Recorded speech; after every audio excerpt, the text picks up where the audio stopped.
Good morning. Right, now we're about to start a new sermon series. It's on Ruth, funny enough. I'm going to be talking about chapter 1 today. And you'll have to wait to see what happens with the rest of the message.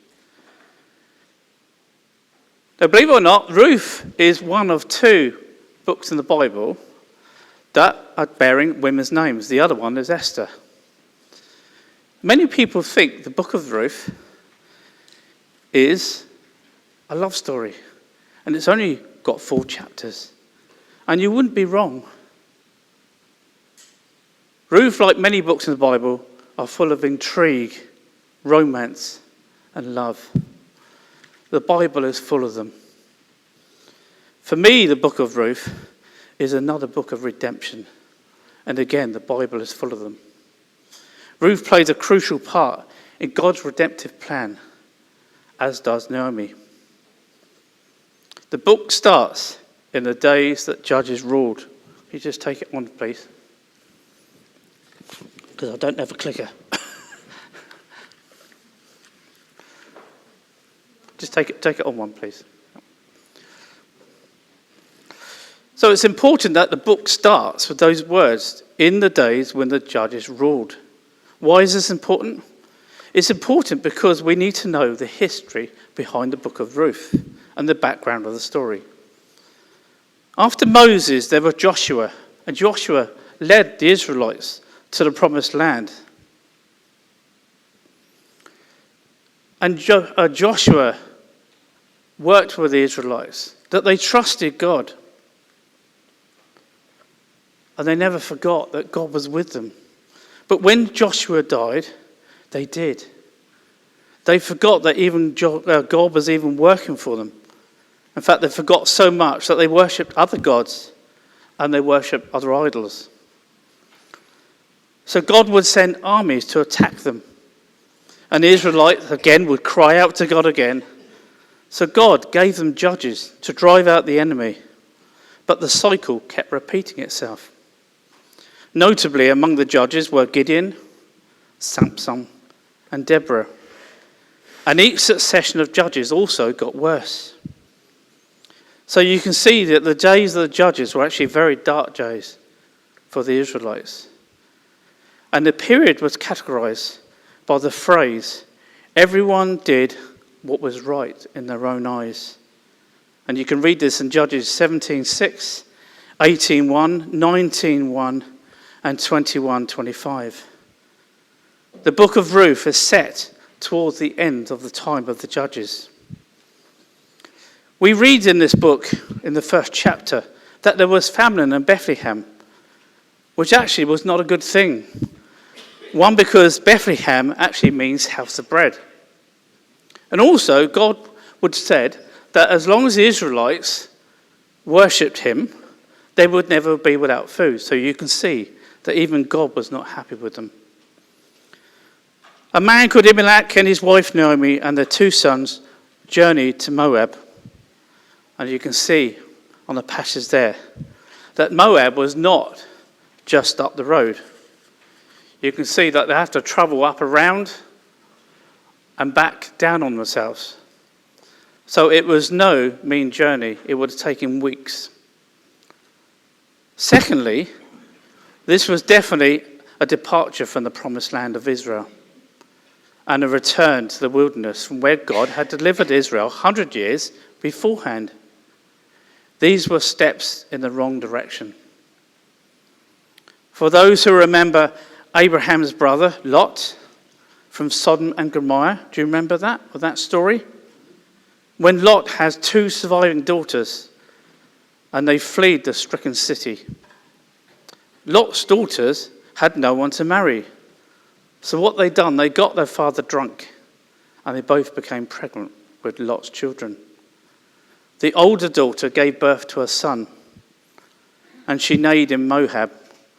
And Moab is the ancestors of all the Moabites living today. So you can see that Moab was a forbidden place for the Israelites to be living, because the Moabites were actually born out of incest. The story continues. We hear that Moab's 2 sons married 2 Moabite girls who don't know the Lord. Orpah and Ruth. Then Naomi's husband, Elimelech, dies, and we hear that her 2 sons also die. Naomi wants to return to Bethlehem and begs her 2 daughters to stay in Moab, where they have family. Orpah decides to stay, but Ruth, even at the persistence of Naomi, says, I want to go with you back to Bethlehem. And when Naomi says these words in verses 16 to 17, where you go, I go. And where you stay, I stay. Your people will be my people. Your God, my God. Where you die, I die. And there I will be buried. May the Lord deal with me, be it ever so severely. Even to death separates you and me. What powerful words. Wouldn't it be amazing if we met someone out in the street and they said, I want to go to your church. I want to worship your God. And this is what Ruth says. And Ruth doesn't know God. And they have to travel all the way back, round weeks, to get back to Bethlehem. So you troop back to Bethlehem, where they now have food. And Naomi and Ruth arrive in Bethlehem. If you can go to the next slide, please. And we read in verses 19 to 21. And I want you to pay attention of these verses. So the 2 women went until they came to Bethlehem, and they arrived in Bethlehem. And the whole town was stirred because of them. And the women were exclaimed, can this really be Naomi? And Naomi says, don't call me Naomi. Call me Mara, because the Almighty has made my life bitter. I went away full, but the Lord has brought me back empty. Why call me Naomi? The Lord has afflicted me. The Almighty has brought me the misfortune upon me. Now I want to focus on those words of Naomi. Naomi's reaction in this story, I think, is very, very important. Naomi is saying that God has punished her. Maybe, maybe not. But I want to put this to you. When the Israelites were moaning and groaning in the wilderness, did God punish them? Or did God humble them? When the Israelites were in captivity in Babylon because of their disobedience to God, did he punish them? Or did he humble them? Micah 6:8. He has told you, O mortal, what is good, and what does the Lord require of you, but do justice, and to love and kindness, and to walk humbly with your God. James 4 verse 10. Humble yourself before the Lord, and he will exalt you. And it's not just before God that we need to humble ourselves. We need to humble ourselves before our neighbours, which, as we know, is everyone, including our enemies.